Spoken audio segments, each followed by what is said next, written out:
বাংলাদেশ চলচ্চিত্র শিল্পী সমিতি নির্বাচনের ভোট গ্রহণ শেষ হয়েছে। সারাদিনের ভোটের পরিস্থিতি জানাতে এই মুহূর্তে বিএফডিসিতে আছেন রিপোর্টার আল কাসির।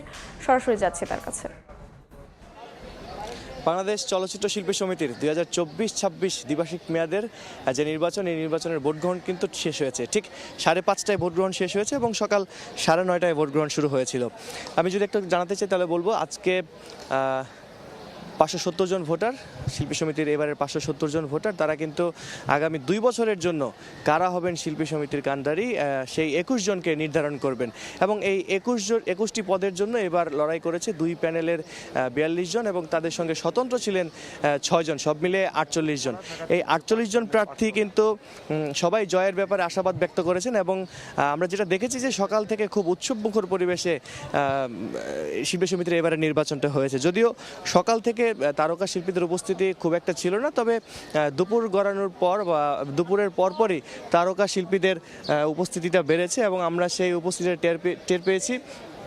এবং আমি যারা এসেছিলেন ভোট দিতে তাদের সঙ্গে কথা বলে যেটা জানতে পেরেছি, তারা সবাই বলেছেন যে গতবার যেই গত মেয়াদে 2022-24 মেয়াদে যেই শিল্পী সমিতি নির্বাচনকে কেন্দ্র করে ফলাফল প্রকাশের পর যে পরিবেশ সৃষ্টি হয়েছিল, যে জটিলতা সৃষ্টি হয়েছিল, তারা এবার আর জটিলতাটা চান না। এবং তারা বলছেন যে ভোট গ্রহণ শেষ হওয়ার পর আমি সাধারণ সম্পাদক প্রার্থী দীপজলের সঙ্গে কথা বলেছিলাম। তিনি বলেছেন যে ভোটের পরিবেশ সম্পূর্ণ সুষ্ঠু পরিবেশ ছিল এবং পরিবেশ নিয়ে তিনি কোনো বিরূপ মন্তব্য করেননি, তিনি সন্তুষ্টি প্রকাশ করেছেন।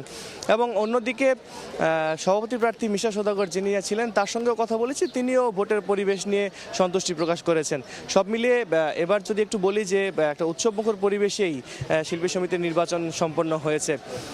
আমরা প্রধান নির্বাচন কমিশনারের সাথে কথা বলেছিলাম, তিনি আমাদেরকে সঠিক সংখ্যাটা না জানালেও তিনি জানিয়েছেন যে প্রায় 500-র কাছাকাছি বা 500-র একটু বেশি ভোট কাস্ট হয়েছে। সঠিক সংখ্যাটা তিনি হয়তো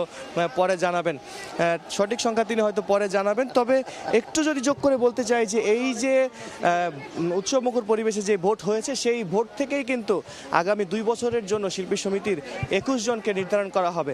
এই ছিল আমার কাছে সবশেষ। শিল্পী সমিতি নির্বাচনের খবর জানছিলাম বিএফডিসি থেকে।